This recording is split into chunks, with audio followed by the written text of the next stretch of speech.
Allez, super. C'est bon. Je vais faire ça. Et parce qu'il est ce chat. Il a disparu. Je vais y aller. Voilà, c'est bon. Allez, je disais. Donc, il y a quelques différences entre la maternelle 1 et maternelle 2 parce que c'est ceux de maternelle 1 qui passent en maternelle 2. En gros, on peut appeler ça petite section, grande section, il y a pas de problème. Et du coup, on va voir juste ces petites différences. Donc, hop.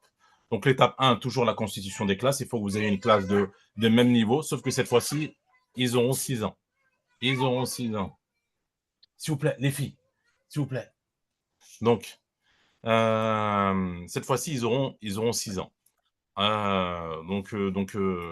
y a que ceux qui étaient en maternelle 1 qui peuvent passer en maternelle 2, ou ceux qui avaient déjà le niveau maternelle 1 qui passent en maternelle 2. Mais en aucun cas, on prend un débutant et on le jette en maternelle 2. C'est pas une bonne idée. C'est pas une bonne idée. Il faut que, parce que là, on va ajouter des éléments par rapport à ce qu'il avait appris avant. Donc, une personne qui vient, qui connaît absolument rien, il sera perdu. Donc, vaut mieux que la personne, même si elle a 6 ans, elle est débutante, elle va faire la maternelle 1 et ensuite elle passera en maternelle 2, plutôt que de prendre un débutant et directement le jeter en maternelle 2, c'est pas une bonne idée. Euh, donc, le programme et objectif. Hmm. Le programme et objectif. Cette fois-ci, pour le programme, ils vont revoir toutes les lettres de l'alphabet, mais cette fois-ci, on va commencer à ajouter les harakat. C'est la fatha, damma, kasra, etc. Et on va les ajouter de manière progressive. Dans le livre, justement, vous verrez, ils vont revoir les 5 premières lettres juste avec le fatha, damma, kasra et sukun. Et ensuite, on va ajouter les mots d'eux, les voyelles longues, les alifs, les waw, il y a. Et ensuite, on va rajouter le tanwin. Et ensuite, les doubles voyelles. euh, et ensuite, on va ajouter la shadda, et ainsi de suite. On va y aller vraiment très progressivement. Il faut qu'ils sortent à la fin de l'année, ils aient compris, ils sachent lire euh, un tout petit peu. Donc, il faut qu'on puisse leur donner des mots et ils arrivent à commencer à déchiffrer ces mots. Peu importe ce qu'on écrit, il peut le lire. Il sera très très lent, bien évidemment. Faut pas espérer qu'il lit comme quelqu'un d'expérimenté. Il sera très très lent, mais voilà, il va pouvoir lire. Alors que dans la maternelle 1, c'était juste d'apprendre les hurufs, c'est tout. S'il apprenait les hurufs, c'était déjà très très bien. Là, il va falloir commencer à lire. Et après, là où il va perfectionner sa lecture, c'est quand il sera en niveau 1. Mais on verra ça plus tard. Donc, lettres de l'alphabet en arabe plus les voyelles. Bon, c'est toujours sous forme ludique, hein, il y a toujours des activités, il y a toujours des petits jeux dans le livre, comme vous pouvez le voir également.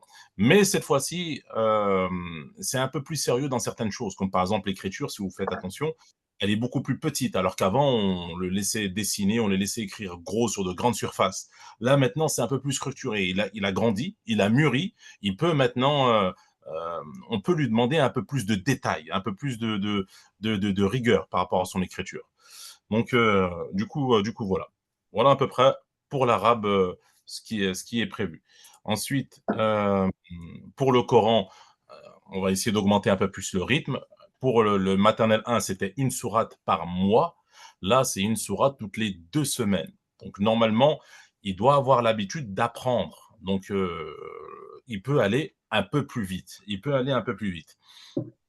Parce que la langue arabe, c'est comme tout, hein. Comme c'est quelque chose que la plupart d'entre eux n'ont pas l'habitude d'entendre à la maison parce que c'est leurs parents, ils leur parlent pas forcément en arabe. Ils n'ont pas l'habitude non plus d'entendre le Coran à la maison, donc ça leur est complètement étranger, ce qui est désolant et ce qui ne devrait pas arriver normalement. Normalement, en tant que musulman, soit on lit le Coran, soit on l'écoute à la maison, soit bref, il y a une relation qui se fait à la maison avec le Coran, mais malheureusement, on est dans une génération où ils commencent à perdre cette relation. Donc, ils n'ont pas l'habitude de l'entendre. Et la maternelle 1, c'est commencer à leur donner cette petite habitude. Maternelle 2, ensuite, ils ont un peu plus l'habitude, ils peuvent avancer un peu plus loin. Donc, il y a 10 sourates qui est prévu dans l'année. Il faut qu'ils apprennent une dizaine de sourates, toujours dans les petites sourates, bien évidemment. Et l'éducation islamique, il va réviser tout ce qu'il a fait en maternelle 1. Donc, dans maternelle 1, ça parlait globalement de l'islam, qu'est-ce que c'est. On introduisait les grandes notions, qui est le prophète Mohammed sallam, qui est Allah, c'est quoi l'islam, c'est quoi le Coran, on parlait de la mosquée, de la Kaaba, de la Mecque, etc. Bon bref, il y a pas mal de notions qui sont introduites. Là, dans maternelle 2, on va les réviser toutes ces notions pour pas qu'ils les oublient. Mais en plus de ça, on va surtout parler du bon comportement. C'est un âge où ils sont très attentifs par rapport à ça. Du coup, on va leur parler beaucoup, beaucoup, beaucoup, beaucoup du bon comportement. Donc, toujours sous forme d'histoire. C'est encore des histoires. C'est la suite de Maternelle 1. C'est toujours Zainab avec sa famille. Et puis voilà. Donc voilà. Voilà en gros le programme de Maternelle 2. Est-ce que vous avez des questions par rapport à ça? N'hésitez pas à activer l'audio pour pouvoir parler ou m'écrire dans le chat. Vous pouvez même m'écrire même pendant que je parle. Et puis moi, je vous répondrai. Il n'y a pas de souci. Dites-moi. Non? Pas de questions en particulier? Ok. Aucune. Je vois rien d'écrit également. Donc, ok. Ben, on peut passer alors. Moi, si vous me dites rien, je passe, hein. Il n'y a pas de honte, hein. Écrivez, dites, marhaba, tout est bon à prendre. Elle Oui, j'ai entendu quelqu'un, il me semble. Oui, c'est moi. Oui, oui. C'est la sourate. Vous avez dit qu'on va augmenter pour 2 sourates. Et si une Mhm. sourate, on ne sait jamais, elle est longue. Est-ce qu'on peut Ouais, la faire toujours quand, toujours quand les sourates sont longues, il faut les couper. Donc, il me Oh, semble que c'est que là où il faut commencer à couper, il me semble que c'est à partir ah, je me souviens plus. En général, elles font tous 3 lignes au début. Ouais, c'est un peu plus tard, ouais. Je sais plus. Je crois même que c'est à partir de Takassul où ça commence à devenir un peu long, où il faut commencer à la couper. Mais voilà, de toute manière, ça sera inscrit dans le programme. Vous avez les sourates à faire dans un temps imparti, et ça sera dit dans le programme. Mais comme je vous ai dit également hier, hein, je le répète pour ceux qui peut-être n'étaient pas là, euh, pour le Coran, il y a certaines personnes, elles seront trop lentes. Et du coup, ceux-là, ben, ils avancent comme ils peuvent. Il y a des personnes qui seront trop rapides, ceux-là, vous pouvez les pousser à avancer plus loin. Mais oui, quand la sourate est longue, il faut la couper en deux.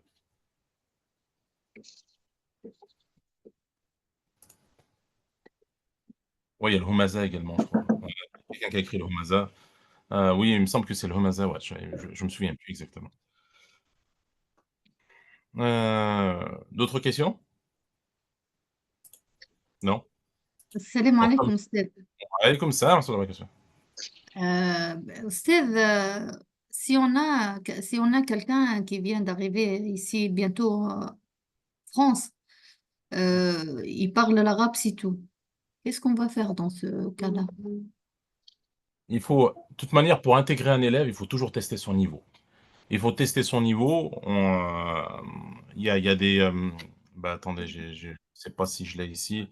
J'avais une fiche de test de niveau.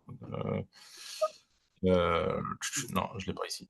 Il y a une fiche de test de niveau, en gros, là où s'il réussit, eh ben, il rentre directement dans le niveau qui lui est adapté, hein. On n'est pas obligé de une personne qui a un niveau, le faire rentrer dans le 1 et il évolue dans le 2, dans le 3, et cetera. Non. S'il a le niveau 3, ben, il rentre directement dans le niveau 3. S'il a le niveau 5, il rentre directement dans le niveau 5. S'il est débutant, c'est niveau 1. Il faut tester son niveau.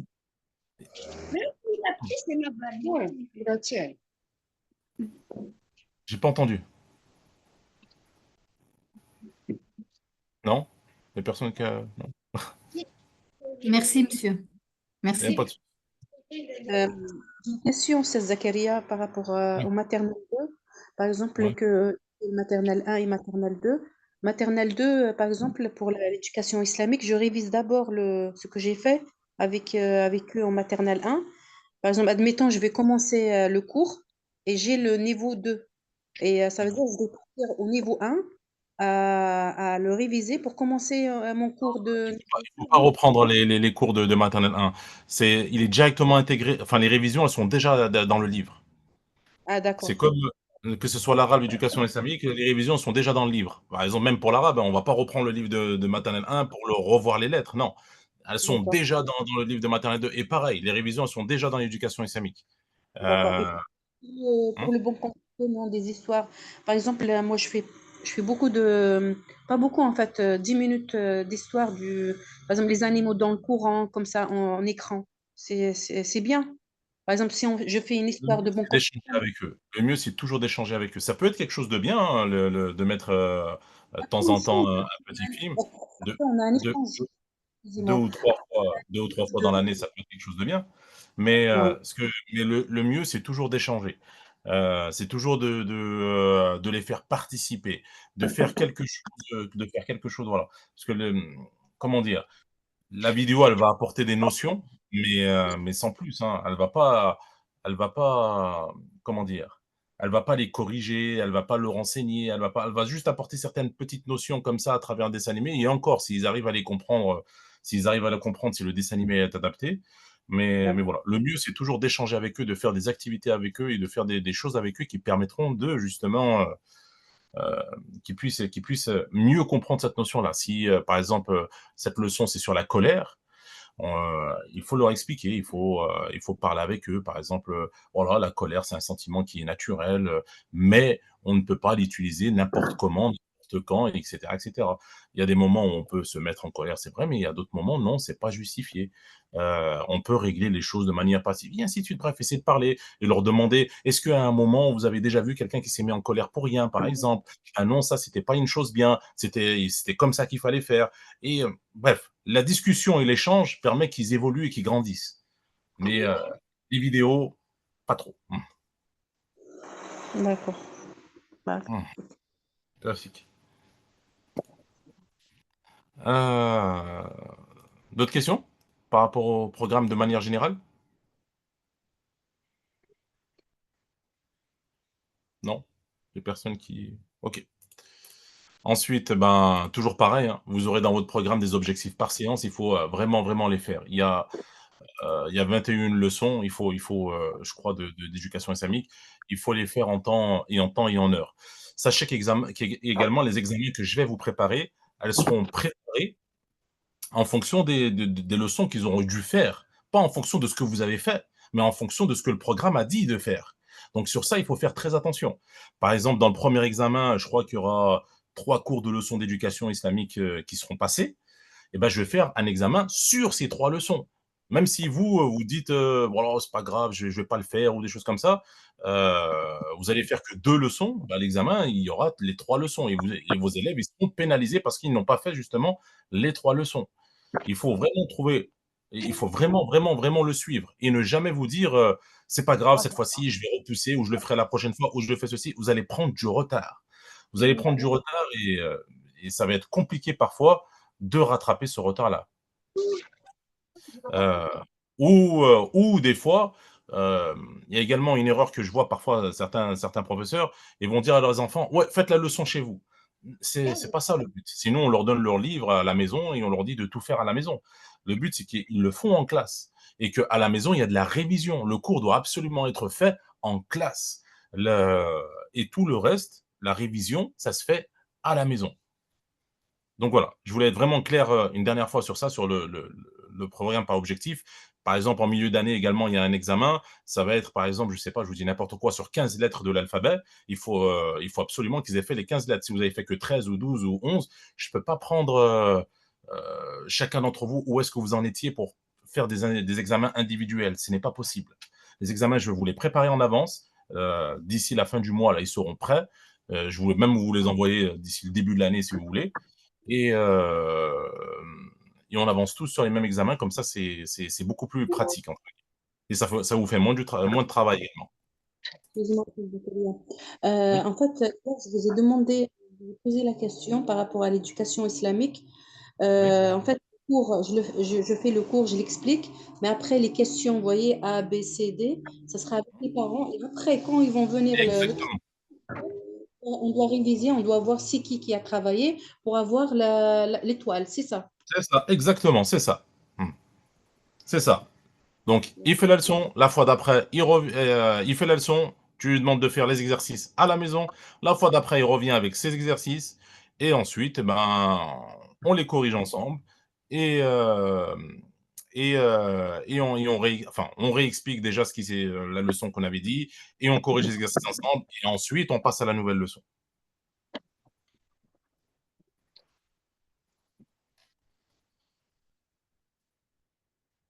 C'est tout bon? Pas d'autres questions pour l'instant? Donc le calendrier scolaire, je vous avais déjà expliqué. Donc vous avez vu, hein, il y a 5 examens, 4, 1, 2, 3, 4, ouais, 4 examens à l'année. Normalement, il y en a 5, mais en juin, c'était pas possible cette fois-ci parce qu'il y a l'Aïd et du coup, ça va un peu bloquer. Du coup, donc ensuite, motiver ça, je vous en ai déjà parlé, le fait de bien utiliser le carnet de correspondance, les évaluations qu'il y aura, c'est la même chose. Tout est pareil que le maternelle 1, je vais pas vous le répéter. Encore une fois, c'est le comportement du professeur, pareil, par rapport à cette tranche d'âge, c'est des élèves qui sont très jeunes. Du coup, pareil, il faut vraiment, être dans l'amusement avec eux et non pas être d'une c'est normal si ces enfants-là n'arrivent pas à tenir sur une chaise, c'est normal si ces enfants-là, ils parlent, ils disent des fois des choses, voilà, hein, des fois vous allez leur parler, leur dire: «Alors, est-ce que vous avez compris cette leçon?» Il y en a un peut-être qui va lever la main, il va vous dire: «Oui, Moualima, eh ben, tu sais, ma maman, eh ben, elle est allée au marché et elle a acheté des pommes». Rien à voir. C'est normal, il avait besoin de s'exprimer, ça lui a fait penser à ça, il avait des fois, c'est très drôle même, mais voilà, c'est normal. C'est entièrement normal. C'est quand ils vont commencer à être en niveau 1 que là, ça va changer et même, à ce niveau-là, normalement, à l'école primaire, ils seront en CE1 si je me souviens bien et du coup, ils arriveront mieux à se tenir sur des chaises et ils seront un peu plus disciplinés, si on peut appeler ça comme ça. Donc là, maternelle, c'est tout à fait normal. Donc du coup, comme je vous l'avais déjà dit, donc évitez de parler totalement en arabe, mais d'introduire des éléments en arabe. En plus, si c'est vous qui avez eu la classe l'année précédente de maternelle 1, vous leur avez appris du vocabulaire en arabe, eh ben, vous pouvez continuer, faire la suite de ce vocabulaire-là, leur apprendre des consignes, des choses, etc. Il y a un minimum de consignes à apprendre, ça aussi je vous le donnerai en début d'année. Et il faut essayer ouais, j'entends quelqu'un qui a coupé son micro. Si c'est possible de couper le micro, ça serait bien. Heu, comment on fait sinon? Bref. Donc oui, il faut essayer d'intégrer, petit à petit pas mal de mots en arabe pour que ça soit naturel. Ne jamais être, violent, d'ailleurs par rapport à la violence, ça c'est assez clair, hein. Normalement, une personne qui lève la main sur un enfant dans une association, vous savez on peut le poursuivre en justice. Ça, il faut faire très attention à ce genre de choses. Si vous mettez à frapper un enfant et que son père ou sa mère n'est pas d'accord, il peut vous poursuivre en justice et il aura raison. Il y en a qui ont payé ça, de cette grosse erreur-là. Il faut le comprendre. Vous n'êtes pas, et ça, il faut que tout le monde le comprenne. On n'est pas au bled, entre guillemets. Entre bled, vous frappez un gamin, et encore, même à cette époque, ça commence à devenir compliqué. Mais vous frappez un gamin, il n'y a personne qui va vous dire quoi que ce soit. Il va te dire, ouais, c'est normal. Mais là, ce n'est pas normal. Vous savez que même un parent, dernièrement, ils ont fait passer la loi il y a quelques années, là, il n'y a pas longtemps, un parent qui donne la fessée à son fils, il peut passer en justice, hein. Donc, un parent qui frappe son gamin, déjà, il peut aller en justice. Alors, vous, étranger, qui frappez un gamin étranger, ça peut finir loin, cette histoire. Donc ça, il faut bien, bien s'en souvenir. Vous n'avez absolument pas le droit de lever la main sur un enfant. Il y a d'autres moyens de faire. Il vous fatigue, il vous saoule, il n'y a pas de souci. Sortez-le de la classe. Pas de problème. Sortez-le de la classe. Il y a des moyens de punir, entre guillemets. Sortez-le de la classe, faites en sorte qu'il se calme et que vous aussi, vous puissiez continuer votre cours, et ensuite, vous le rentrez. Il y a des moyens, mais voilà. Il faut très très bien le comprendre. J'insiste, parce que chaque année, on tombe sur une professeure qui, je sais pas, qui craque. Donc, encourager, donc motiver, jouer, être créatif. Il y a pas mal de choses que vous pouvez faire. Je vous donnerai pas mal d'idées par rapport à ça, mais vous pouvez vous aussi créer des idées. Par exemple, j'avais une professeure qui avait fait une chose, voilà, elle faisait un cours d'éducation islamique, je me souviens plus c'était sur quoi, et elle avait acheté des perles, elle avait acheté une ficelle, et elle avait fait un tasbih avec les enfants. Franchement, chacun il avait son tasbih, c'était super joli, c'était super beau, et chacun, à chaque début de cours, il disait par exemple Subhanallah, Subhanallah, Alhamdulillah. Franchement, c'est excellent comme idée. Ça, c'est des choses qui sont excellentes. Ça les amuse en plus, voilà. il y a pas mal de choses. Vous allez sur YouTube, vous tapez activité arabe, des choses comme ça, vous allez en trouver plein qui peuvent correspondre à vos cours et à ce que vous faites. Donc, ensuite, donc ça, c'est la même chose. Donc, apporter de l'affection, être complice, ne pas s'occuper. Oui, ça, j'insiste également, ne pas s'occuper qu'une partie des élèves. Et c'est vrai qu'il y a des personnes qui m'ont posé la question hier, j'ai complètement oublié de leur répondre. On m'avait dit comment on fait s'il y a des enfants qui sont handicapés, par exemple, ou si ils ont des troubles, des grands problèmes. Déjà, la première des choses qu'il faut que vous compreniez, c'est que vous n'avez pas beaucoup de temps. Et ça, il faut que vous en ayez conscience. Vous avez à peine 3 heures, 3 heures et demie, 4 heures, je ne sais pas, chaque association en fonction de son taux horaire. Vous avez 3 heures et demie pour enseigner 3 matières qui prennent du temps, et faire pas mal de choses derrière. Donc, sachez que déjà, le temps, il est vraiment compté.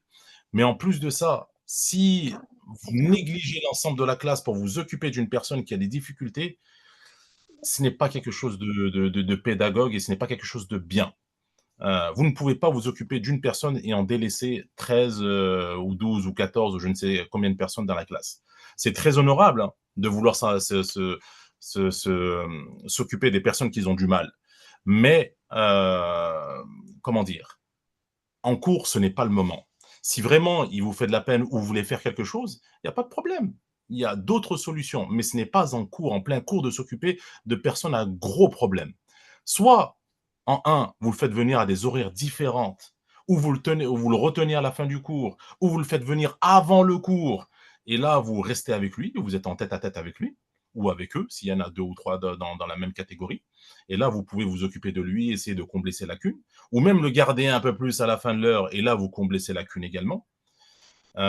Ou, à la rigueur, le faire revenir même un autre jour, ou essayer de trouver d'autres solutions pour qu'il puisse travailler à la maison, ou, bref, il y a énormément de solutions différentes pour que vous puissiez essayer de l'aider, mais vous ne pouvez pas vous occuper d'un enfant qui a un problème et délaisser tous les autres. Parce que j'en vois des fois des professeurs, ils voient cet enfant, il a un problème, il va essayer, il va rester avec lui 30, 40 minutes et délaisser tout le reste de la classe. C'est pas possible. C'est pas possible. À la rigueur, essayer de faire des choses en classe en même temps, ça peut le faire. Par exemple, on le met devant. En général, moi, les personnes qui ont des problèmes, je les mets devant et je leur apporte une attention particulière, mais je ne délaisse pas les autres. Et ça, vous devez le comprendre. Si à la fin de l'année, ce petit, il y est arrivé super bien, mais tous les autres, vous les avez délaissés, c'est n'importe quoi, vous avez perdu en fait. Même si vous avez fait gagner le petit voilà, vous avez perdu. Il fallait faire avancer le maximum de personnes dans la classe. Ou à la rigueur, il y a une autre solution également, et moi c'est ce que je conseille aux associations, c'est de prendre tous les élèves qui sont dans son cas et de faire une classe spéciale et d'avancer à un rythme qui est beaucoup plus lent, entre guillemets. Et c'est en général ce qu'on fait également. Euh, lorsque lorsqu'il y a des personnes, par exemple, leurs parents, ils nous le disent, hein, ils nous le disent en toute honnêteté, mon enfant, il a ceci ou il a cela comme problème. On dit, OK, il n'y a pas de souci. On fait une classe avec les enfants qui ont des problèmes particuliers. Et là, on va beaucoup plus doucement. On va beaucoup plus doucement et on essaie de leur apprendre petit à petit, fur et à mesure. On avance à leur rythme et on fait pas mal d'activités qui permettent d'évoluer. Donc voilà, c'était pour répondre à la question d'hier. J'espère que la personne qui m'avait posé la question hier, elle a écouté la réponse. Du coup, voilà. Barakallahu fik. Ouais, fait qu'il n'y a pas de souci. Ensuite, pour la gestion du temps, bah c'est comme hier, c'est la même chose. En général, l'arabe, il prend beaucoup plus de temps parce que c'est la théorie. C'est de la théorie. Du coup, on reste 1 heure et demie dessus, puis après 30 minutes de pause, après à peu près 40 minutes de Coran, 50 minutes d'éducation islamique. Donc ça, voilà, comme hier. Ensuite, comment enseigner? Là, il y a une petite différence par rapport au maternel. Par rapport au maternel, pareil, on va déjà, il faut faire attention à la mise en place. Donc, vous ne faites pas le cours entre vous et vous-même. Il faut faire en sorte que les élèves vous regardent, vous écoutent et rangez tout ce qui les distrait. Parmi les choses qui les distraient, parfois, ça peut être du matériel scolaire, hein, comme par exemple l'ardoise et le feutre. Ils aiment beaucoup dessiner sur leur ardoise et leur feutre. Si vous le posez sur le bureau, ils vont prendre l'ardoise, le feutre et commencer à dessiner des bonhommes, dessiner des choses, etc., etc. Donc, vaut mieux le ranger et leur faire sortir qu'une fois qu'ils en ont besoin. Sinon, ça les distrait. Euh, donc, comme d'habitude, hein, faire un plan de classe, séparer ceux qui distraient la classe ou mettre en avant ceux qui sont en difficulté et ainsi de suite. Ensuite, je vais, pareil, commencer à leur enseigner la lettre B. La lettre B, juste leur dire... Ah, non, ok. Déjà, est-ce que vous avez des questions avant que... Comment faire avec un élève pour la première fois à apprendre l'arabe dans le niveau 1? Parce que là, j'ai 7 ou 8 ans dans la classe, il a... Ouais. Après, pour les niveaux 1, on verra demain si ça vous dérange pas. C'est bon? Parce que je vois, il y a une classe, ou tout à l'heure, si on a du temps, mais on aura beaucoup de temps normalement. Là, on est déjà presque à la fin. On aura du temps, je reviendrai sur la question qui concerne les niveaux 1. Donc, je disais, Zakaria, salam alaikum. ouais, comme ça, en tout cas. Une petite question par rapport aux enfants avec des grandes difficultés. Ouais. S'il y en a qui sont handicapés un peu mental, que peut-on, est-ce qu'on devrait l'inscrire ou ne pas l'inscrire? Parce que eux, ça, ils demandent énormément de temps et de patience et voilà. Parce C'est que, pour ça que, c'est pour ça que je disais justement, il faut le faire soit avant, après le cours ou dans un autre cours qui est spécialisé. Si par exemple vous en avez plusieurs qui sont dans son cas, vous en réunissez par exemple une dizaine, vous ouvrez une petite classe de 10 et vous les faites avancer, vous les faites avancer petit à petit. non, Euh, on en a qu'une seule en fait. voilà, qu'une seule. Dans ce Voilà. cas-là, ouais. Essayez de la faire venir avant ou la faire venir après ou la garder après, pardon, et essayer de revoir avec elle de deux, trois choses, essayer de l'aider. Mais pendant le cours, c'est compliqué avec le temps qu'on a. Si c'était comme l'école publique, on a toute la journée, toute la semaine, etc., ils perdent beaucoup de temps là-bas. Ils ont du temps à perdre. Euh, nous, malheureusement, avec nos 3 heures et demie, on n'en a pas beaucoup à perdre. Du coup, il faut essayer, en dehors du cours, de la garder un peu plus, de dire à ses parents, ben, le cours, il finit par exemple à midi et demi, au lieu de venir la chercher à midi et demi, viens la chercher à 13 heures par exemple, ou à 13h30, comme vous voulez, en fonction de vos capacités. Ok, Et, il reste, il revoit avec elle, il essaie de travailler avec elle, il essaie de faire le nécessaire avec elle. Mais pendant le Stade, cours, c'est compliqué. Ouais, stade. Et d'accord. si ok. s'il y a avec des élèves, une élève porteur d'handicap physique, et il y a des élèves qui sont porteurs d'handicap comme les dyslexies, tout ce qui est dyslexique, Hum. avec les élèves qui sont en ULIS dans l'école française. Est-ce qu'on peut Ouais. les regrouper dans une seule classe? Oui, effectivement, c'est possible de les regrouper, oui. C'est possible de les regrouper. Mais après, c'est vrai qu'on a une époque où ils aiment... J'ai entendu quelqu'un? Non? Non, ok. On a une époque où ils aiment beaucoup mettre les enfants dans des cases, donc 10 machin, 10 quelque chose, 10, 10, 10, 10, 10, 10, 10, 10. Faut faire attention. Il y en a certains, ils en ont la capacité, hein.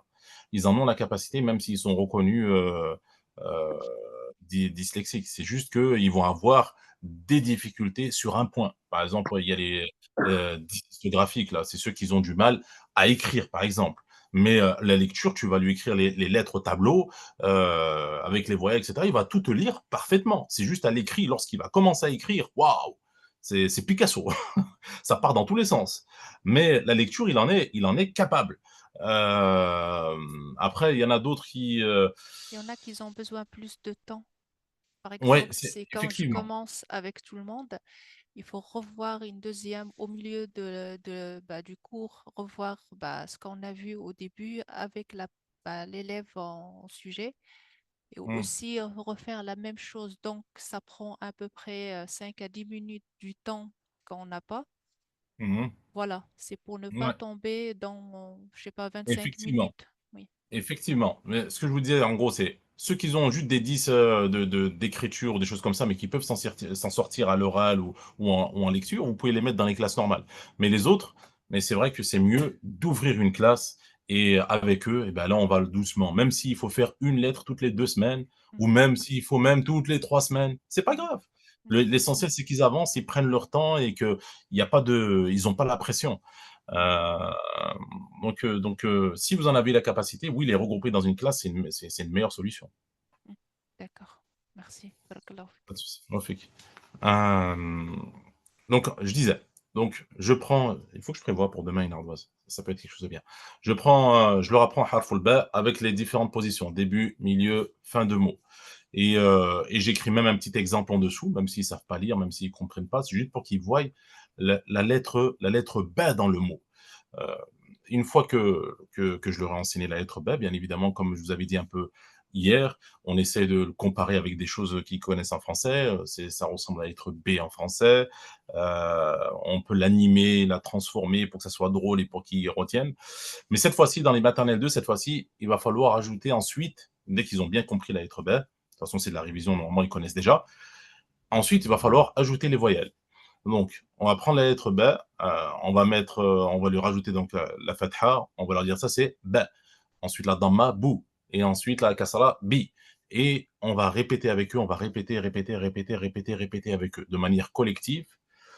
Et ensuite, ils vont faire la lecture individuelle. Et ça, c'est important. Il faut mélanger, il faut réécrire une dizaine de fois harful ba en mélangeant toutes les voyelles qu'ils ont appris ce jour-là. Et chacun d'entre eux doit lire. Bou, bi, ba, bi, bou, ba, et ainsi de suite. Euh, Ils doivent lire chacun leur tour. S'il y en a un qui fait 3 erreurs, il recommence automatiquement. Il faut qu'il y ait moins de 3 erreurs lorsqu'ils terminent la lecture.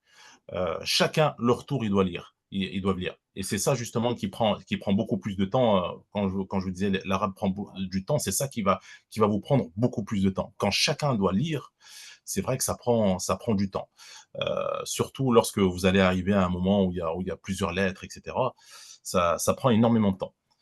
Donc, ils lisent, bi, bou, ba, bi, etc., etc. Une fois qu'ils ont bien lu, que tout le monde a compris, euh, et ben là, vous allez passer à la dictée. Et là, ils prennent leur ardoise et vous leur dictez la lettre B avec une voyelle différente. Par exemple, écrivez-moi bou. Ils doivent écrire bou et vous montrer. Écrivez-moi bi. Écrivez-moi B. Écrivez-moi B. Bi. Bou. Bi. Ba. Bou. Bou. Et ainsi de suite. Il faut tout le temps changer. Leur redonner des lettres avec la voyelle. Il faut faire au moins, pareil, une dizaine de lettres en dictée, minimum, euh, pour que ça rentre bien. Donc, non seulement ils vont le rentrer de manière, ils vont apprendre de manière, enfin, lorsqu'ils vont lire, ils vont voir d'une manière visuelle, mais en plus de ça, ils vont l'apprendre d'une manière écrite. Et ça va associer les deux, et leur apprentissage sera beaucoup plus performant. Donc voilà ce qui est la différence entre les maternelles 1 et les maternelles 2. Il faut ajouter les voyelles. Et à chaque fois que vous allez apprendre une lettre, tac, il faut la revoir, il faut la prendre avec les voyelles. Mim, ma, mou, mi. Et mim avec soukoun aussi, j'ai failli oublier. Et ensuite, vous la mélangez avec les lettres précédentes. Par exemple, au début, vous avez appris la lettre B. Dans le deuxième cours, vous avez appris la lettre mim. Vous mélangez les deux. Vous écrivez 15 lettres au tableau, vous mélangez la lettre B avec la lettre mim, vous réécrivez 5 fois la lettre B, 5 fois la lettre mim mélangée, vous leur mettez des voyelles mélangées, et là, ils doivent lire mi, bou, ma, ba, mi, mou, bi, et ainsi de suite. Bref, il faut qu'ils puissent lire. Celui qui fait 3 fautes, il recommence. Et ainsi de suite. Et pour chaque cours, c'est la même chose. Vous passez à la 3e lettre, vous leur apprenez la lettre dans les différentes formes avec les voyelles. Et ensuite, vous la mélangez avec les lettres précédentes. Et quand vous pouvez, et ça, ça, le livre, il vous aide par rapport à ça, quand vous pouvez, il faut construire des mots avec les lettres qu'ils connaissent, qu'ils ont appris. Donc, ils ont appris, par exemple, harful ba, harful mim et harful sin, par exemple. Euh, on fait des mots avec ces 3 lettres et ils doivent lire les mots avec ces 3 lettres. Pareil, il faut mettre une dizaine de mots sur le tableau et chacun d'entre eux, chacun leur tour, ils doivent lire. Ils doivent lire. S'il y en a un qui fait 3 fautes, il recommence. Pareil par rapport à ça, il y a une faute que beaucoup de professeurs font, et normalement, ce n'est pas du tout une faute de professeur, c'est que ils ont tendance à donner directement la réponse lorsque l'enfant il se trompe. Par exemple, imaginons que c'est marqué bonne. Bon, et l'enfant il va dire soit le professeur va s'appeler en santé, il va dire bonne. Et donc en gros l'élève doit répéter bonne, Ou soit, des fois, il va se tromper, il va dire ben, moun. Et là, le professeur va le corriger, il va dire ben, bon. Ce n'est pas comme ça. Il ne faut pas corriger de cette manière-là. Lorsque vous voulez qu'un enfant il progresse, il faut qu'il trouve lui-même la réponse. Il faut qu'il s'auto-corrige. Si vous lui dites la réponse, il va simplement répéter bêtement ce que vous allez dire. Et ça, ce n'est pas de l'apprentissage. Lorsqu'il va réfléchir, là, il va moins oublier. Alors que répéter, c'est simple, c'est facile et ça n'a aucun intérêt au niveau de l'apprentissage. Il n'apprend pas. Donc voilà, faire attention. Bien les faire lire chacun leur tour, mettre au moins une dizaine, une quinzaine de lettres au tableau avec une dizaine de mots au tableau et chacun lit, et s'ils font 3 fautes, qu'ils recommencent. S'ils font une faute dans un mot, il faut les laisser réfléchir pour qu'ils s'autocorrigent. Et au bout d'un moment, bien évidemment, lorsque vous attendez 1 minute, il n'a pas encore lu le mot au bout d'1 minute, bien évidemment, là, vous dites à un autre élève de le lire.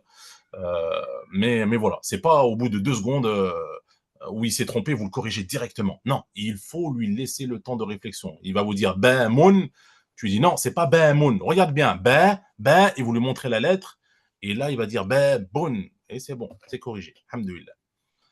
Donc n'oubliez pas cette petite chose. C'est très important. Et ensuite, pareil, dans la dictée, il va falloir faire des mots au bout d'un moment lorsqu'ils ont accumulé des lettres. Ils vont devoir faire des mots. Ils vont devoir écrire des mots. Par exemple, je ne sais pas, ils ont appris la lettre Ba et la lettre Mim, la lettre Sin. Bon, j'ai aucun mot qui me vient. Par exemple, Boumoun. Non, ils n'ont pas appris le Waouh, n'importe quoi. Moi, dans le livre, il y a des mots, moi j'en ai aucun en tête là. Ils vont apprendre, voilà, il faut leur dicter des mots avec les lettres qu'ils connaissent. Et puis voilà. Voilà. Ensuite, j'ai une petite faute ici, bon, je le corrigerai.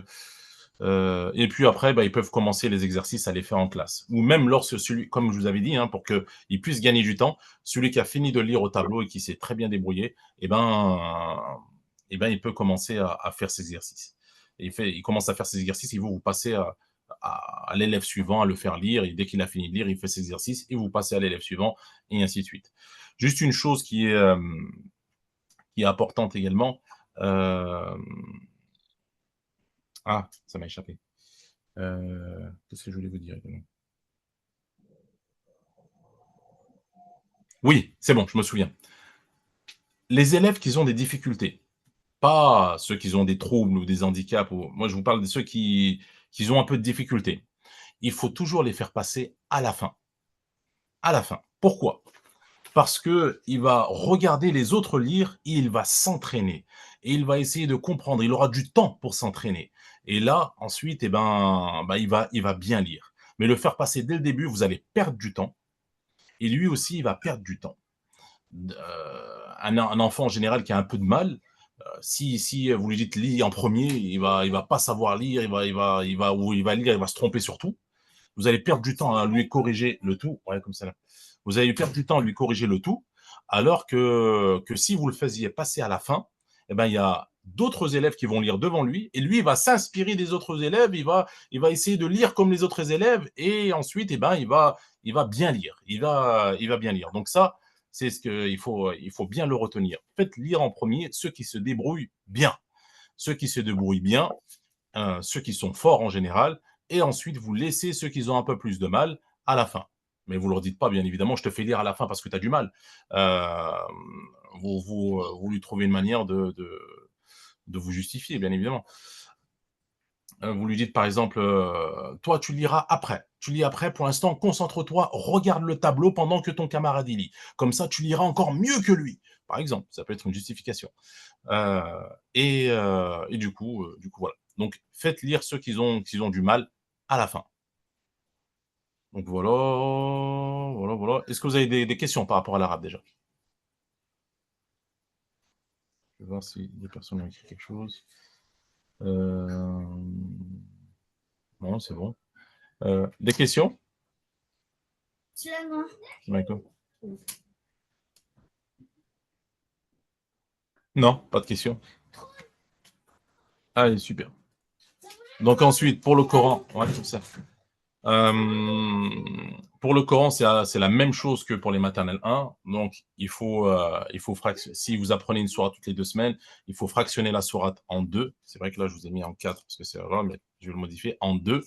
Et vous lisez le premier passage, vous apprenez enfin, la première partie de la sourate la première semaine et la deuxième partie de la sourate la deuxième semaine.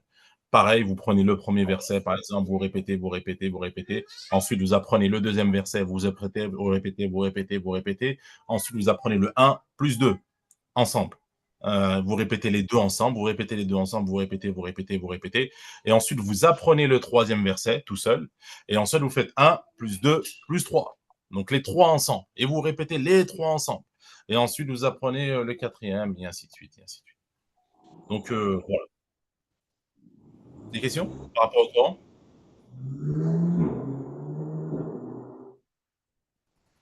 Non? Ok. Ensuite, pour l'éducation. J'ai Oui, une question pour le Coran. oui. Pardon. Parce qu'il y a des élèves qui posent des questions parce qu'ils n'ont pas compris ce qu'ils lisent. Est-ce qu'on a le droit d'expliquer? Justement, moi, ce que je vous conseille, mais ça, c'est si vous avez du temps, c'est d'expliquer rapidement, en 1 ou 2 minutes maximum, ce que la sourate, elle veut dire. Ça sert à rien de faire un tafsir, c'est pas ça. Non, non. Mais d'expliquer rapidement. Par exemple, Qul a'udhu bi rabbin nas, cette sourate, Allah, il nous l'a envoyée pour nous protéger. Dans la sourate, on dit que, oh Allah, protège-nous des mauvaises personnes, des djinns, des êtres humains, et c'est bien de la réciter le soir quand on va se dormir, ou le matin quand on se réveille, ou bien après chaque prière. Basta, D'accord. c'est expliqué. Oui, oui. C'est tout. D'accord. C'est bon. Merci pour Mais si vous commencez à rentrer dans Qul a'udhu, vous savez, Qul, c'est le fi'l al-amr. On doit. Non, non. Non, non, juste une... Oui, oui. C'est bon? Merci, barakallah. Rafik, il n'y a pas de souci. Euh, hum, hum. Ensuite, d'autres questions par rapport au Coran?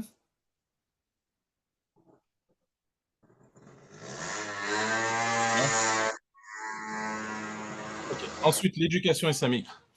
J'entends des motos à côté de quelqu'un. S'il y a la possibilité de couper son micro, ce serait bien. Euh, Ensuite, l'enseignement de l'éducation islamique. C'est la même chose que le maternel 1, il n'y a rien qui change. On lit l'histoire, on demande aux élèves ce qu'ils ont compris, on essaie de partager, chacun il apporte un peu de son expérience. Vous leur dites, comme je vous l'ai dit tout à l'heure, si vous parlez de la colère, vous dites par exemple, est-ce que ça vous est déjà arrivé de vous mettre en colère? Pourquoi? Vous savez, il y a d'autres manières de gérer ce genre de problème. Il ne faut pas se mettre en colère. Ainsi de suite. Bref, il faut essayer de parler avec eux, d'essayer de chacun dit son expérience et puis voilà. Même vous pouvez parler de vous-même, donner un peu votre expérience, ça les instruit également.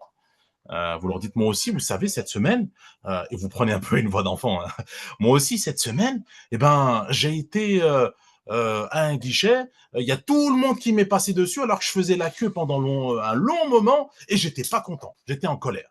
Mais est-ce que j'ai crié sur les gens? Non, je n'ai pas crié sur les gens. Qu'est-ce que j'ai fait? Et bref, vous avez compris. Vous avez compris. Euh, donc, dua à la fin, important pour leur enseigner un peu de demander des choses à Allah. Ah oui, dans les livres, et pour ceux qui l'avaient, ben, c'est quelque chose de nouveau, et pour ceux qui ne l'ont pas, ben, vous allez le découvrir. Dans les livres d'éducation islamique maintenant, que ce soit pour maternelle 1 ou pour maternelle 2, ou même pour les autres, il y a des défis dedans. Chaque élève, il y a un défi par semaine en fonction de la leçon. Par exemple, si on parle, je sais pas, d'un thème en particulier, bah tiens, prenons la colère, parce qu'on parle de la colère. Essaye de pas te mettre en colère, par exemple, cette semaine. Et si tu vois quelqu'un se mettre en colère, dis-lui de dire A'udhu billahi minash shaitanir rajim, par exemple. Par exemple. Il y a des défis par semaine. Et ceux qui réussissent le défi, ben, ils cochent sur réussi. Ça permet d'amuser un peu plus, de permettre de mettre en pratique les enseignements de l'éducation islamique.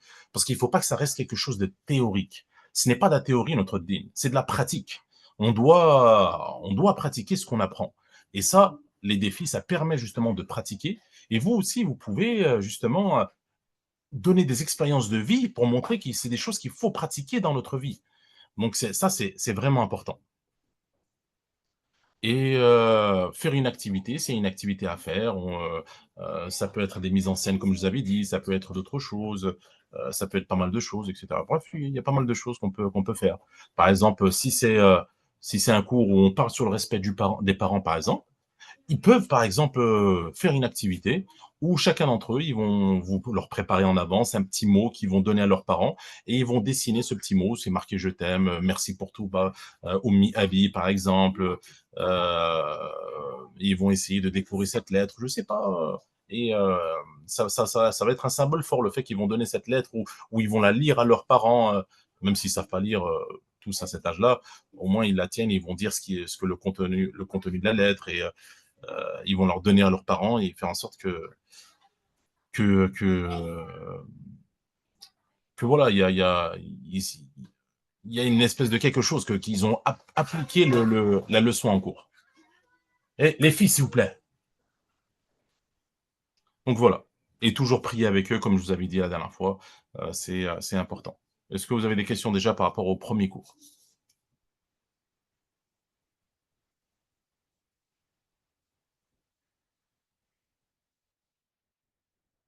Non, je vois pas forcément de questions. Ensuite, le cours 2, ben, on apprend la prochaine lettre, comme je vous avais dit, hein, je vous en avais parlé juste avant, on apprend la lettre mime, par exemple. On va faire en sorte pareil, de l'enseigner sous ses différentes formes, de la transformer en animal, par exemple, ou une chose où ils peuvent retenir, où ça va les amuser, et les faire répéter collectivement avec la voyelle, puis après mélanger la lettre B et la lettre mime. Et faire même des petits mots avec le B et le mime, même si des fois ça n'existe pas, c'est pas grave, hein. Euh, Même si des fois ça n'existe pas. Euh, L'essentiel, c'est simplement qu'ils voient la lettre attachée sous ces différentes formes et qu'ils puissent la lire. Euh, et ensuite, ben, celui qui a fini de lire, ben, il commence ses exercices. Et quand tout le monde a fini de lire, là, vous passez à la dictée. Dictée, c'est super important. C'est quelque chose que vous ne devez absolument pas négliger. Il y a 2 piliers pour apprendre à lire et à écrire. C'est la lecture et la dictée. Tout le reste à côté, c'est du plus. Mais en aucun cas, c'est un pilier. Donc, la lecture au tableau et la dictée sur l'ardoise. Les 2 piliers, si vous voulez qu'un enfant apprend à lire et à écrire. Il n'y a pas d'autre moyen. Euh, il y a tout ce que vous pouvez mettre à côté, c'est du plus, mais c'est pas la base. La base, c'est ce que je vous ai dit. Euh, il faut faire autant de lecture que de dictée. Donc la dictée, par exemple, j'avais vu certaines profs que j'avais formées à un certain moment, ils faisaient 2 mots de dictée. Et puis après, les examens, c'était des catastrophes. Et je lui disais, mais comment ça se passe? Comment ça se fait? Et puis elle me disait, bah, je sais pas. Et là, j'ai commencé à poser des questions. Tu fais de la dictée? Elle me dit, oui. Tu fais quoi comme dictée? Bah, je fais 2 mots en général. Bah non, 2 mots, ça ne suffit pas. Il faut en faire 7 minimum, 8, 9, 10, si, dans l'idéal. La dictée, c'est vraiment quelque chose d'important. Ça leur permet non seulement de repérer la lettre, de repérer la bonne voyelle, de les assembler, ça fait travailler plusieurs aspects en une seule fois. Faire du collage ou faire des activités, etc., ça, c'est du plus. Mais ça ne leur apprendra pas les choses comme la lecture et la dictée sur l'ardoise leur apprendra. Voilà, par rapport à la deuxième journée, donc oui, on apprend la prochaine lettre, mais on revient toujours sur les anciennes lettres. Jamais vous passez un cours, vous n'êtes pas revenu sur les anciennes lettres. Toutes les lettres où vous n'êtes pas revenu dessus, elles sont perdues. Elles sont parties. Euh, donc voilà. Donc comment organiser le cours, c'est à peu près comme la maternelle 1. Ça aussi, je vous laisserai revoir. Euh, Est-ce que vous avez des questions? J'ai fini. Est-ce que vous avez des questions? J'ai essayé de vous donner un peu plus d'éléments que la dernière fois. J'ai pas de questions, mais là, on me balle, vous avez parlé sur tout. Ah bah, alhamdoulilah. S'il y en a et quelque chose n'est pas abordé, n'est pas clair, pardon. Si quelque chose qui n'est pas clair, on peut éclaircir, Inch'Allah. C'est pas grave, hein, il n'y a pas de honte, il n'y a pas de gêne, comme je vous ai dit, hein. Celui qui apprend pas, vous le savez, c'est celui qui ne pose pas de questions. Donc, posez vos questions, même si vous n'êtes pas forcément d'accord ou je sais pas sur quelque chose. N'hésitez pas, des fois, il y a des personnes, ils me disent: je suis pas forcément d'accord, mais il faut pas vous vexer». Je me vexe pas, hein, on apprend tous les jours de la vie, alhamdoulilah. Heu, Celui qui pense qu'il est tout en haut, c'est qu'il a rien compris. Ted. Oui. On ne sait jamais si euh, dans le deuxième cours, on a constaté que la plupart des élèves, si on a par exemple 12 élèves, et on a constaté que par exemple, il y a 8 qui sont revenus la semaine d'après et ils ne sont pas vraiment acquis la lettre. Est-ce qu'on fait la nouvelle leçon ou il faut revoir de nouveau la même lettre? Non, on refait la nouvelle leçon, mais cette fois-ci, on insiste beaucoup plus. On insiste beaucoup plus. C'est que quelque chose n'a pas été fait. Si quelque chose n'a pas été fait dans la séance d'après, ou quelque chose n'a, il y a quelque chose qui a manqué. Il y a eu un coche qui a été loupé. Ouais, Du ouais, coup, on refait les deux, et cette fois-ci, on y insiste, on y insiste, on y insiste, on y insiste, on y insiste. S'il faut, on relit, on relit, on relit, on relit, on relit, on relit, on relit jusqu'à ce que ça rentre. On réécrit, dictée, dictée, dictée jusqu'à ce que ça rentre. Dès qu'un élève, par exemple, je lui dis écris-moi mime, ou écris-moi par exemple mou, ou écris-moi bi, il se trompe, bah, je vais recommencer, et je vais recommencer, et je vais recommencer jusqu'à ce que ça rentre. Jusqu'à ce que ça rentre. Des fois, à la suite, hein, je vais lui dire écrive-moi bi, et il va se tromper, il va m'écrire bah. Non, le i, c'est le trait, il est en bas. oui, Des fois, il faut leur parler de manière simple, hein. Leur dire oui, c'est la oui, kasara. Il va pas oui, comprendre c'est quoi la kasara. Il faut leur dire c'est le oui, trait, il est en bas. Donc, bi, le trait, il est en bas. On recommence. Écris-moi bi. Et là, il va réécrire. S'il a eu juste, très bien. Mais je vais leur reposer la question juste après. Je vais dire écris-moi mou, par exemple. Peut-être il va avoir juste. Et je vais revenir, je vais dire bi. Réécris-moi bi. Bref, il faut insister, la d'accord, répétition, la répétition, la répétition. L'enseignement, c'est la répétition. Il faut répéter, répéter, répéter, répéter jusqu'à ce que ça rentre. d'accord. Pour que les autres, par exemple, les 4 qui ont réussi à apprendre la lettre d'avant, ils vont pas s'ennuyer. On leur donne à côté ou on leur donne la nouvelle lettre Ah, ou le nouveau. non, non, il faut faire quand même la nouvelle lettre. On D'accord, reste pas, voilà. On fait quand même d'accord. la nouvelle lettre Mais pour on tout le monde. appuie Mais on l'ancienne. appuie sur l'ancienne et la nouvelle, l'ancienne et la nouvelle, et l'ancienne, parce que D'accord. le nouveau cours, c'est une révision de l'ancien plus un nouveau. Donc, Oui. on reviendra de toute manière. Donc, on va revenir, mais on va appuyer sur leurs difficultés. Et Mhm. lorsqu'ils feront, par exemple, 10, 15 lettres, eh ben, vous allez voir de toute manière qu'ils vont bugger sur peut-être sur une lettre, ou deux, ou Oui, trois. Moi, oui, oui, ce oui, que je leur ça arrive, ferais, oui. c'est ça, exactement. Ce que je leur faisais, par exemple, bah, je leur faisais la lecture, je leur écrivais, par exemple, toutes les lettres. Et quand ils faisaient la lecture, je mets des petites croix là où ils sont trompés en bas. En bas de la lettre, je mets des petites croix. Oui, Et là où je vois où il y a beaucoup d'erreurs, eh ben, je reprends ces lettres. On recommence ces lettres. Allez, vous avez un problème avec harful ayn, vous avez un problème avec harful ha, vous avez un problème avec harful ba, on reprend les trois lettres. Allez, je leur fais des lignes, que des lignes de ayn, de ha et de ba. On va lire que des ayn, de ha et de ba jusqu'à que ça rentre. On matraque, on matraque, on matraque, on matraque jusqu'à ce que ça rentre. et je vais aller un petit peu plus loin. Ici, Ouais. bon, je ne vais pas dire les mêmes élèves, mais il y a un groupe d'élèves que, voilà, il y a une période scolaire, ça veut dire de septembre jusqu'aux vacances de Toussaint, et ils ont des difficultés vraiment. Est-ce qu'on peut les faire venir pendant les vacances ou il faut ou il faut leur consacrer un petit temps avant les vacances? Bah, après, en général, ça, vous voyez avec l'association s'ils vous autorise, mais en général, oui, nous, c'est ce qu'on fait. Pendant les vacances, tous les matins, c'est pour les révisions. Donc, on appelle tous les élèves en difficulté, tous les élèves qui ont des problèmes, tous les élèves qui n'ont pas compris quelque chose, et on les fait travailler, et on les fait travailler, on les fait travailler, on les fait travailler, on les fait travailler tous les matins. Pendant D'accord. une semaine complète. Et la semaine d'après, s'il y en a d'autres, on les fait venir eux aussi. Allez, et on les fait travailler, on les fait travailler, on les fait travailler jusqu'à ce que ces lacunes elles soient effacées, qu'ils ont rattrapé voilà. Il faut Donc, utiliser les vacances. C'est très donc bien c'est même d'utiliser les préférable vacances. pendant les vacances. Ben, tout dépend. Si Parce vous qu'il me y a, dites, il y a des élèves hmm, qui partent en vacances. Il y a des élèves, ouais, par exemple, les élèves qui viennent d'Italie ou d'Espagne, qui hmm, s'installent récemment, là dernièrement. hmm, Pendant les vacances, on les voit pas. Ils sont hmm, plutôt chez eux là-bas. hmm. Voilà. Est-ce que c'est Mais préférable? vraiment, Ouais. bon, moi, je vois que c'est Mais préférable après, pendant les premiers jours des vacances, hum, hum, mais est-ce que c'est pas aussi une idée qui dit que avant les vacances, juste avant les vacances? hum. Ouais, non, après, peu importe, hein, si vous-même vous les faire venir le soir en semaine, faites-les venir le soir en semaine.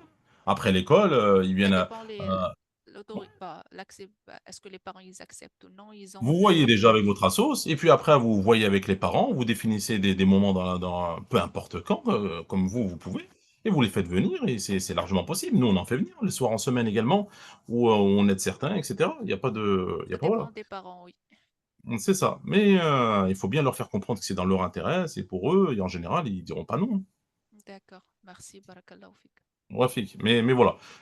Quand Donc, même, c'est très peu probable si toute une classe a un problème à part deux ou trois. C'est très très peu probable. L'inverse, ça se passe en général, c'est que toute la classe s'en sort bien à part deux ou trois.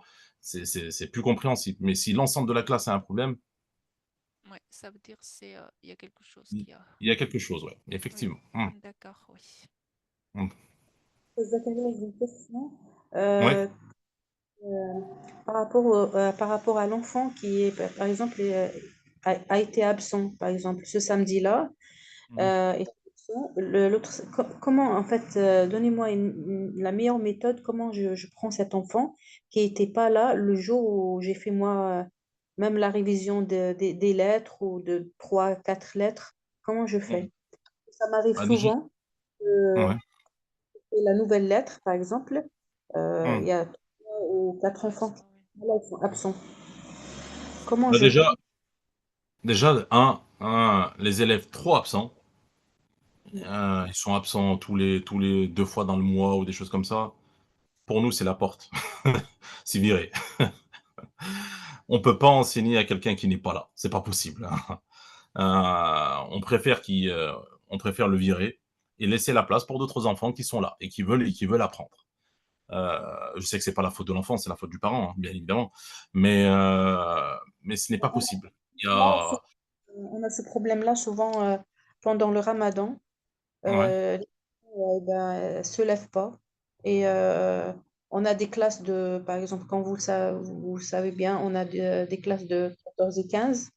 Mmh Et je me suis trouvée avec quatre élèves ou trois élèves. Et mh. ben, 11 élèves, et ben, ils ne sont pas venus.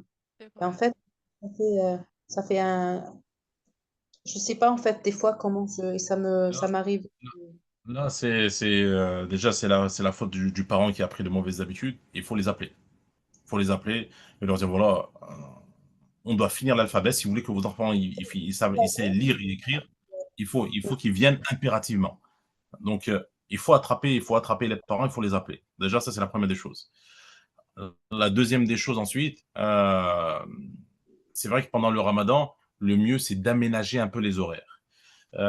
Comme nous, par exemple, bon, le matin, on n'a pas vraiment ce problème, hein, ils se lèvent pas le matin ou des choses comme ça. Non, ils savent que ils sont absents deux, trois fois, on les appelle, on dit, écoute, c'est bon, tu peux garder ton petit, hein. Il faut vraiment qu'ils comprennent que c'est dans son intérêt qu'ici ne viennent pas, ben, on le prendra pas pour les prochaines fois.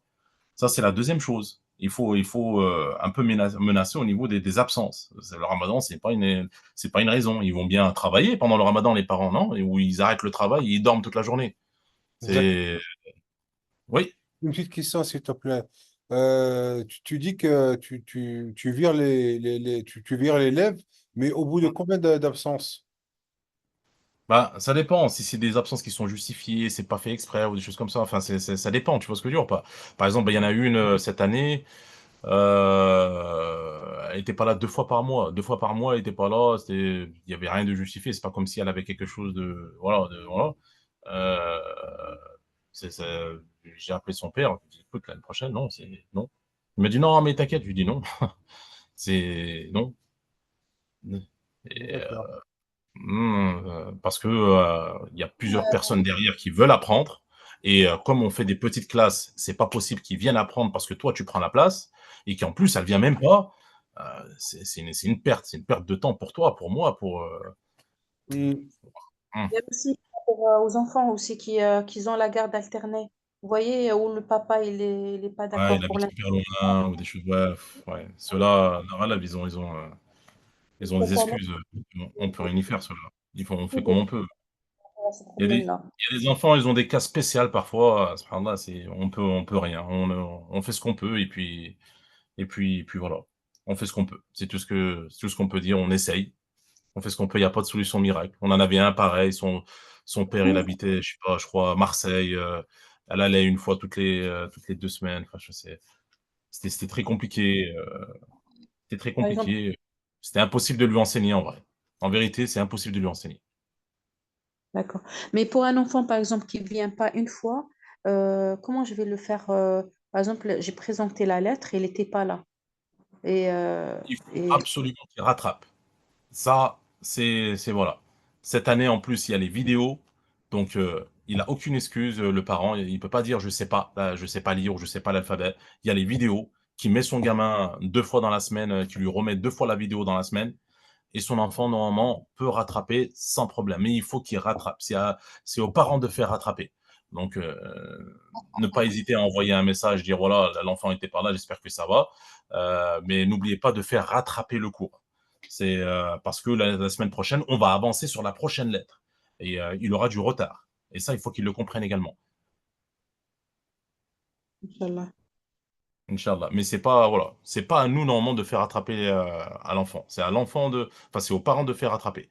Et, si vraiment bah, il a du mal, dans ce cas-là, pourquoi pas le garder peut-être 10 ou 15 minutes pendant la récréation, il lui aurait expliqué ce qu'il y a à lui expliquer.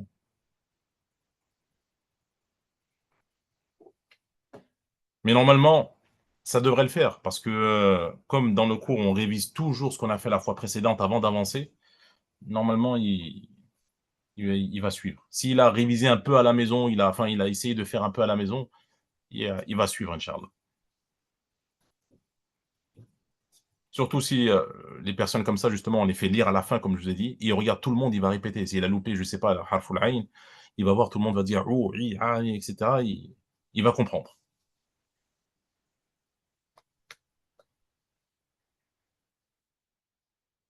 D'autres questions?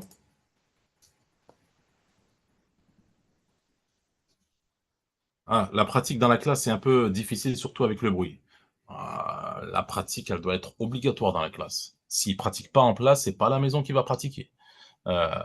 C'est vraiment, vraiment, vraiment, vraiment, la pratique, elle doit être en classe. Vous, comme je vous ai dit, s'ils font du bruit, s'ils sont agités, donnez-leur quelque chose, au pire, à la rigueur, pour qu'ils soient calmes. Dites-leur de faire leur exercice. Quand ils font leur exercice, personne ne parle en général. Et vous, vous faites lire les uns après les autres, parce que ça arrive, des fois, il y a des classes d'agités. Bon, ben, voilà, vous leur faire faire l'exercice et ensuite vous vous faites passer les uns après les autres à la lecture. Même si le mieux, c'est que chacun d'entre eux, ils regardent le tableau. Comme ça leur fait non pas une lecture, mais s'ils sont 15 dans la classe, ça leur fait 15 lectures. Si chaque camarade y passe et eux, ils lisent derrière, c'est comme s'ils avaient lu 15 fois. Donc, ça va leur faire rentrer l'information. Donc, il faut absolument qu'il y a la pratique en classe. Vous ne pourrez pas leur enseigner sans pratique en classe. Ça, c'est clair et net. Il faut trouver des moyens, sinon, au pire, de les attirer. Par exemple, regardez par ici, vous mettez la liste de tous les élèves dans le nom. N'importe quoi. Vous mettez le nom de tous les élèves au tableau et vous leur dites celui qui lit bien, je lui donne par exemple, j'écris son temps ici, je lui mets des croix ou des étoiles en plus sur le tableau. Et là, ils vont tous être motivés à vouloir écouter, à vouloir lire et à vouloir faire les choses bien.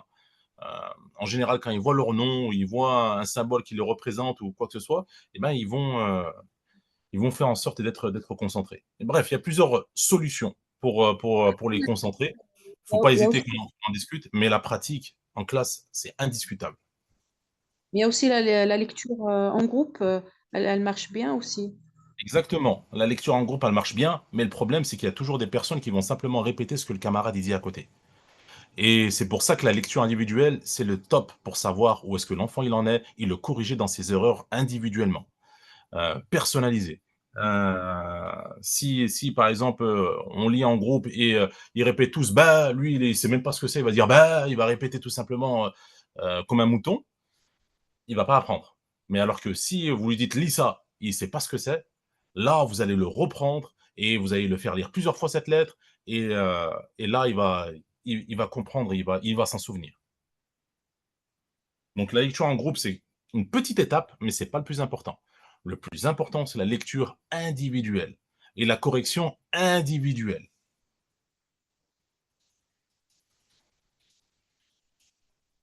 Et c'est pour ça que je vous disais justement, ça prend du temps, l'arabe. Parce que la lecture justement individuelle, chacun lit, chacun son tour, ça prend énormément de temps. Surtout quand il y a beaucoup de lettres. Mais voilà, répéter tous ensemble, bah, boubi, etc., ça prend 5 minutes hein, et c'est fini. Hum. Mais c'est un bon moyen pour un pré-apprentissage, c'est un bon moyen. Mais ensuite, il faut absolument qu'ils lisent individuellement. Parce que quand ils vont, quand ils vont être dans des examens ou des choses comme ça, ils vont pas pouvoir faire. Attendez, je vous trouve un examen, j'essaie de vous trouver un examen, non, j'ai pas ça. Ils vont pas pouvoir lire en groupe. Hein. Dans les examens, ils lisent de manière individuelle. Et là, on voit tout de suite leurs lacunes, etc., etc. Donc ça, j'insiste bien sur ça. Chacun leur tour, ils doivent lire. Chacun leur tour, chacun leur tour, chacun leur tour. D'autres choses?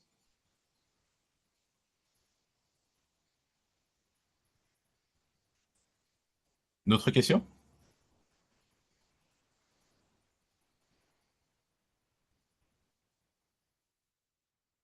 Non. Apparemment, je vois pas. Attends, j'ai vu peut-être. Ouais, par rapport aux lettres qui se ressemblent en termes de son.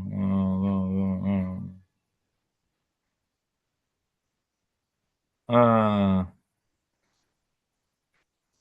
السلام عليكم معلم. ouais, comme ça, c'est bon, j'ai vu ton message. Oui. Ah, ça, il faut simplement bien.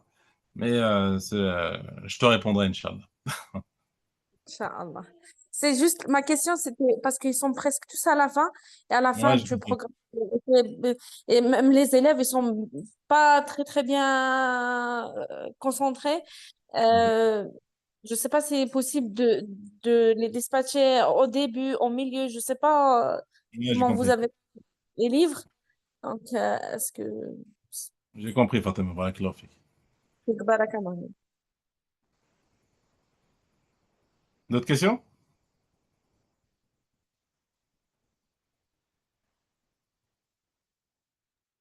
Non. Zakaria, une Ouais, petite dis-moi. question, s'il te plaît. Est-ce que vous faites des cours de tajwid? Oui, on fait des cours de tajwid, oui, effectivement. On en fait pour adultes et on en fait pour enfants. Parce que Euh, pour enseignants, ça serait bien de... ouais. Ouais, pas de souci, Inch'Allah. Ceux qui veulent venir à des cours de tajwid, il y en a, il n'y a pas de problème. Mais ce qu'il faut, c'est vrai que faut faire attention. On essaie d'enseigner la lecture. C'est vrai que je le dis à tous les professeurs, on essaie d'enseigner la lecture comme,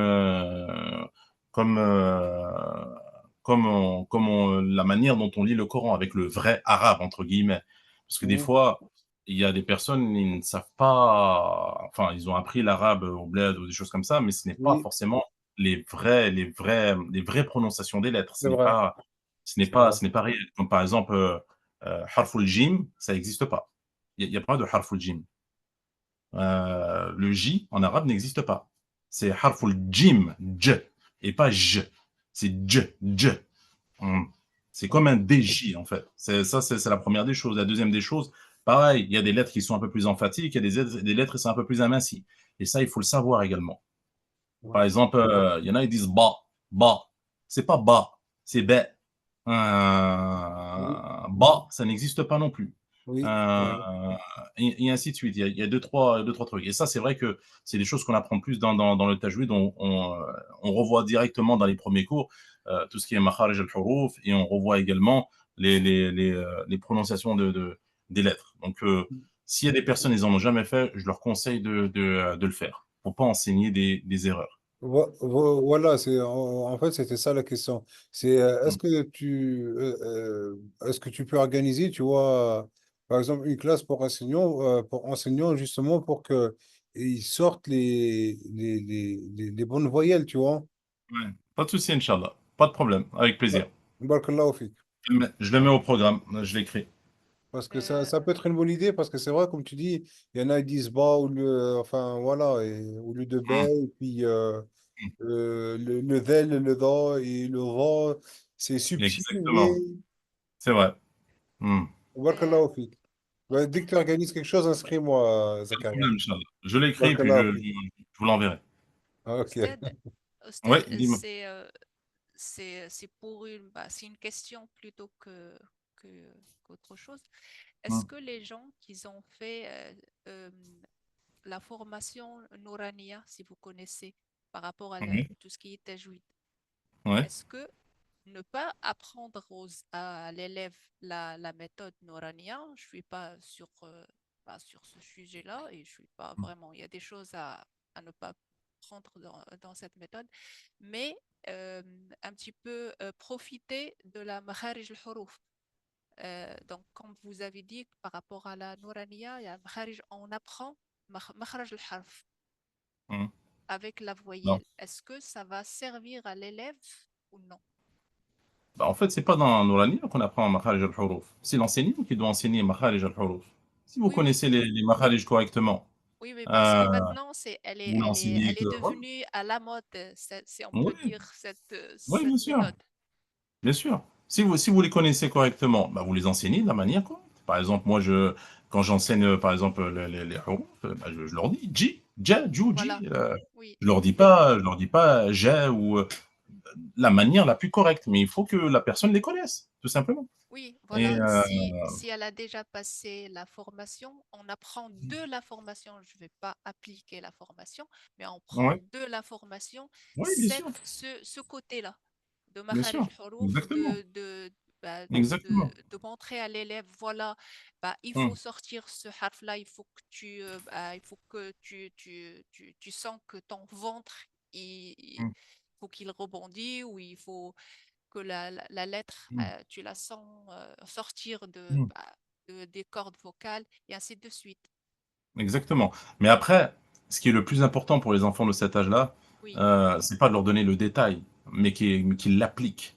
Par exemple, si je leur dis dites J, ils disent Mhm. J, ça me va. Je vais pas insister plus que ça. Mais leur dire voilà, corde vocale, machin, etc., c'est trop compliqué pour Non, eux. mais moi, Hum. je l'ai montré maintenant parce que c'est pour vous décrire avec Bien sûr, bien sûr. Non, non, je dis vous. juste, parce que Mais c'est vrai avec l'élève, qu'une fois. c'est voilà, le toucher Hum, sur la gorge hum. et voilà, et lui montrer là et là. Ouais, bien Comme sûr. ça, au moins, Hum, il va savoir d'où ça vient et bien sûr, voilà. Ouais, et des bien lettres, sûr. par exemple, bah voilà, tu touches avec ta langue juste derrière, tu fais un petit avec ta langue, les dents, Hum, voilà, des choses comme ça. Est-ce que hum. c'est Non, plus non, on peut, rentable on pour peut. l'élève ou non? Ouais, bah c'est lui dire, enfin, si pour moi, s'il la prononce correctement, on passe directement. Oui, oui, Parce que les lettres, elles sont similaires. Il y a beaucoup de lettres qui sont similaires au français, donc ils n'ont pas forcément de problème avec. Donc du coup, j'avance directement.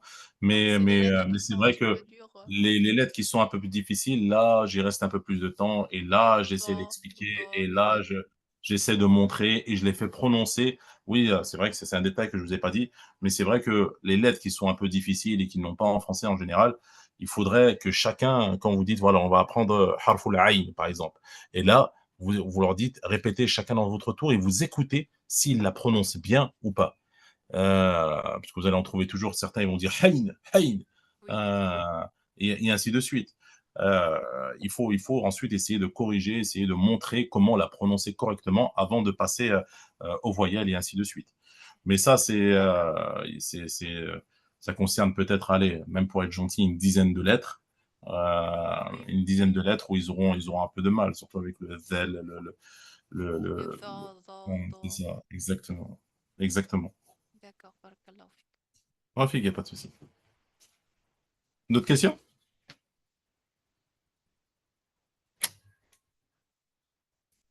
Bon, bah, wa alaykoum salam. Pas de souci, vas-y, ma grande. Salam Euh, alaikum. ouais. C'est bon? Il n'y a plus de questions? Allez, barakallahu fikoum dans ce cas-là. Je vous dis, barakallahu fikoum d'avoir suivi aujourd'hui. Demain, on fera du coup les niveaux 1. Les niveaux 1, du coup, on sort de la catégorie maternelle et du coup, ça va être un peu plus costaud. Euh, Donc, ceux qui ont fait maternelle 1, maternelle 2, ils vont aller ensuite en niveau 1. Mais également, en niveau 1, on accepte les nouveaux. Ceux qui n'ont jamais appris, mais qui ont 7 ans ou plus. Pourquoi? Parce que, comment dire, ils sont assez grands. Ils ont la maturité de l'apprentissage à l'école déjà. Et du coup, on peut y aller. Ça m'inquiète. On peut se permettre comment dire, d'y aller un peu plus fort. Mais c'est vrai que si vous mettez un 5 ans au niveau 1, ça marchera pas. Ça marchera pas. Donc voilà. Barakallahu fikum, et je vous dis, assalamu alaikum wa rahmatullahi wa barakatuh. اللهم صل على محمد وعلى ال محمد كما صليت على ابراهيم وبارك على بارك الله فيك. وعليكم السلام، بارك الله فيك. وعليكم السلام، شكرا. السلام عليكم. السلام وعليكم عليكم. السلام ورحمة الله وبركاته. وعليكم السلام. وعليكم السلام. وعليكم السلام.